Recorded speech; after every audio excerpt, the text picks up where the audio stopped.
多谢中银，同款是中部的消息。台中市自由路电子计甲计工计相款有怀旧的活动，透过咧实景的解谜、食饼的体验，也有怀旧市集等等创新的内容，串联中区的景点，更要促进在地观光。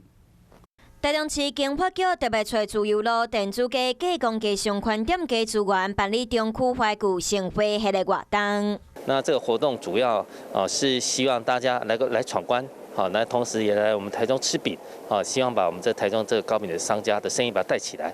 活动头一波是中区实景解谜活动，只要完成破关，就会送活动专属食饼、俱乐部礼盒等等的好康。 借由这些体验活动，民众如果达成任务的话，我们会有精美的礼物发送。透过这个活动，然后带动大家的买气，希望大家进到自由商圈来跟我们搞关。活动第二波下伫24号台中火车头站前广场举办市集，还有摸彩等等的活动，欢迎民众来参加。 有事没事赶紧转开华视，还没有订阅华视的 YouTube 频道吗？赶紧按赞、订阅、开启小铃铛，我们华视 YouTube 见。